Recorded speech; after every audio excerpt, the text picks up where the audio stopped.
Welcome back, everyone. Real quick, I want to show you the differences in the QuickBooks Online subscription levels. Now, I don't want to bore you with too many details, so if you don't want to hear about the subscription levels, go ahead and fast forward. So we've got some different levels here for you to choose from.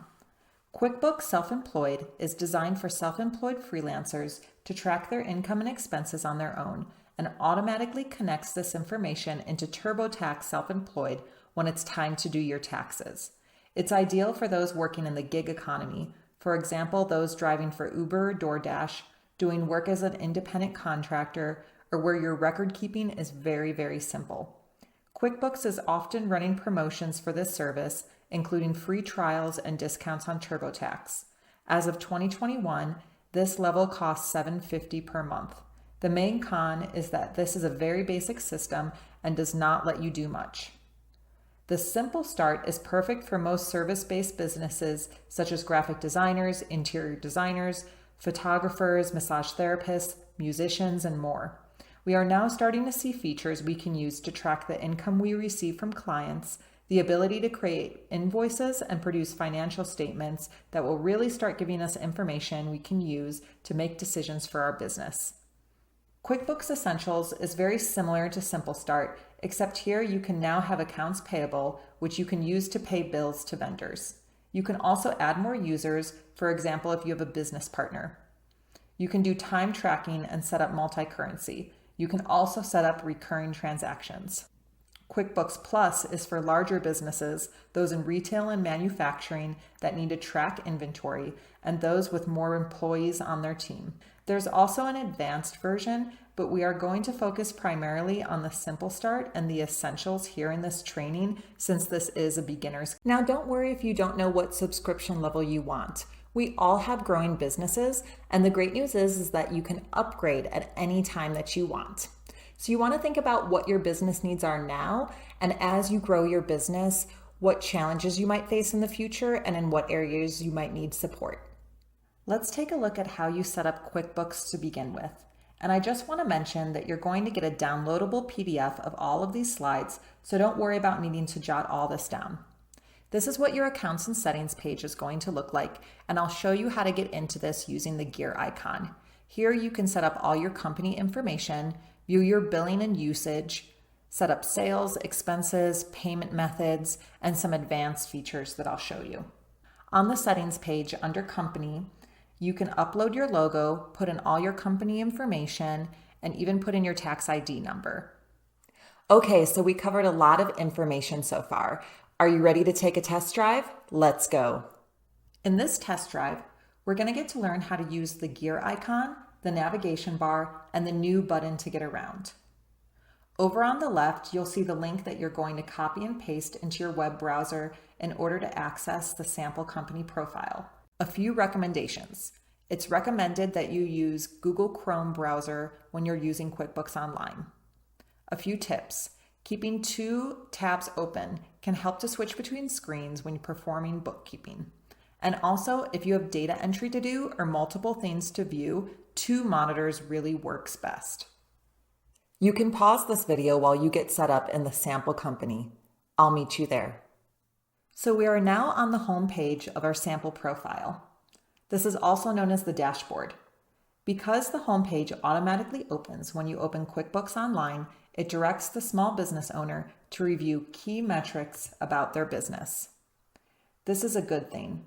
Too often, small business owners and staff enter transactions but don't really look at their results until tax time, and then it could be too late to make crucial decisions. You can also go over to the right and put on the privacy setting if you don't want someone to see your financial data. Let's first go to the top right and click on the gear icon. Let's click on Accounts and Settings. And here you'll see where you can set up your company name by clicking on the pencil, your logo, and your tax ID number. If you don't have a tax ID number, you can use your social.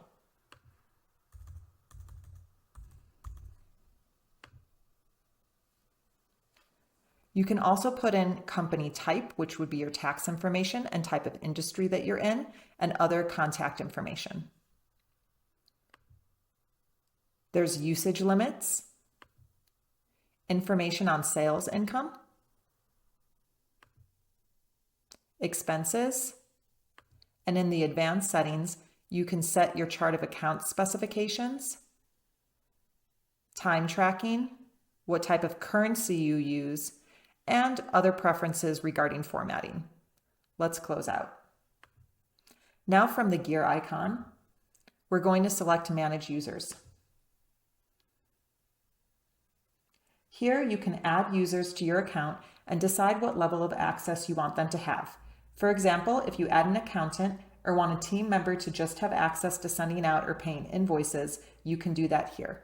You would select the Add User button and you'll be guided through entering their information, deciding the level of access you want them to have, and sending them an email invitation to join as a user.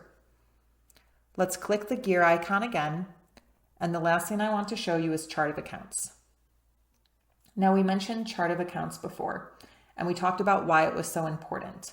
The Chart of Accounts are really the fundamentals of your record keeping, and if you feel uncertain about it, this is where you want to ask your accountant any questions about which transactions should be getting categorized into which accounts. You will want to spend a bit of time here in the beginning, setting things up, making sure all the income and expense accounts you commonly use in your business are listed and are named in a way that's easily recognizable and identifiable to you.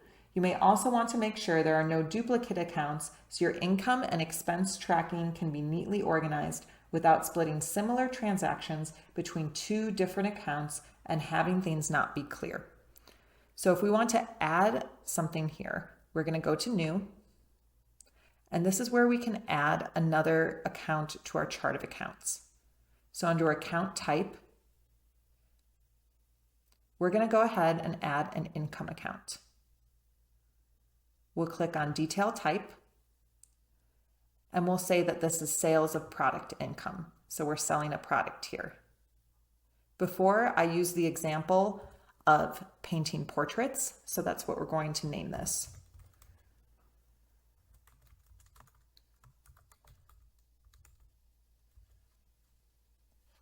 I don't want this to be a sub-account, so I'm not going to check this box. And you don't really have to put anything under description. That's just if you want more details for yourself. And then I'll hit Save and Close. And now you can see, if you scroll down, there's my portrait painting chart of accounts that I've created. Now, as I mentioned, if there's something on here that you don't want to be on here, maybe we don't want the pest control services, we're going to come over and click on the arrow, and we're just going to click Make Inactive. So we can't delete something from chart of accounts, but what we can do is make it inactive. Now that one just gave me a message that in this system it's already in use. So since it already has active things recorded in it, it may not let me inactivate that. So let's find another one here that it might let me deactivate. We'll try disposal fees. Okay, that one worked. So that's something that's important to mention. Not all of these you can make inactive. For example, you really want to have an owner contribution and an owner distribution equity account. And then you do need some sort of sales or services income account. Now let's say here under automobile, we have an expense account, and you can see right here the one for fuel is indented inward. That means that one is a sub-account of automobile for our vehicle expenses. Let's add another sub-account and let's call it vehicle repairs. So I'm going to scroll back up. I'm going to hit New, and it brings me to that screen again. And I'm going to go down and select expenses because it's an expense account. And here's auto. Now we'll call this auto repairs. And I am going to select that it's a sub account. And as I said, it's going to be a sub-account of auto. So I scroll down. There's my automobile. I select that, save and close. And now when I scroll down to automobile, you'll see now it's also indented. So auto repairs and fuel are the two sub-accounts of the automobile expense account. So go ahead and spend some time playing around with this. You can make different income and expense accounts inactive. You can add sub-accounts. You can think up and add other accounts and just kind of get comfortable here. Now let's take a look at the navigation bar. The navigation bar contains most of the functions that you'll need to use to get your bookkeeping done. Let's go first over to the banking tab. All right, everyone, so back in our sample company, we're going to go and learn how to use the navigation bar here. By clicking on the banking tab, you'll be walked through how to link your own business checking, savings, and credit card accounts when you get your QuickBooks subscription. But for now, in the sample profile, we'll just be using the checking, savings, and MasterCard that are set up here to get to practice categorizing some of these transactions. When you're doing it for your own QuickBooks, you'll want to follow the prompts to get your bank accounts linked so that your banking transactions can be updated in real time and you can easily record all of these transactions. I'll show you how to practice recording transactions in the next video sections. You'll also want to get familiar with the Sales tab and the Expenses tab. For those new to QuickBooks, these two tabs are where you're going to spend most of your time in the beginning getting comfortable. Let's go back to that Sales tab, and I want to show you what's under here. In the overview, you can see it shows me an overview of my income, some key metrics. If I go to all sales, I can view all of my sales transactions. I can look and see if I have any outstanding estimates, any unbilled activity. So unbilled activity are unbilled charges if you plan to bill a customer later, but you haven't included it in a saved invoice. You can see invoices that are overdue, open invoices that have not yet been paid, and your paid invoices. There's also more invoice information here. You can set up payment links, keep lists of customers, which is really handy if you like to send out customer statements at the end of the year, and keep inventory of your products and services. Let's go down to expenses. And here under expenses, I can search by different expense transactions that I've entered over time. So these are a list of all of the different vendors that I've paid for business purchases. And if you're doing accounts payable, you can have purchase orders and really handy accounts payable vendors lists here. I also want to make you aware of the mileage tab because QuickBooks does have a mileage app to track your vehicle mileage, and you could go ahead and sync it with your QuickBooks Online. Taxes is for tax time, and then reports is where you're going to find your financial reports, and I'll show you how to do that later. We'll work on the profit and loss statement toward the end of this video. Now, QuickBooks does not automatically give you payroll. Payroll is a separate add-on that you have to pay for separately, but there is a payroll system here and also something for setting up contractors, such as those independent contractors I mentioned. Under the Accounting tab, you can also get into the chart of accounts here, and I'll show you later how to reconcile your accounts as well. Now let's go up to the New button. And if you click on the New button from the navigation bar, this button is a shortcut to get into the many forms you may want to create, like invoices, estimates, and the Receive Payment button, which we'll all cover in the next videos. We'll also be learning about creating sales receipts and bank deposits.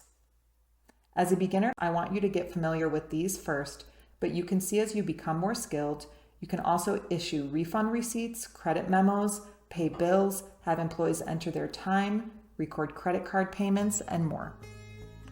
Thank you for joining me. I'll see you in the next video where we'll talk about creating estimates, invoices, and customer receipts.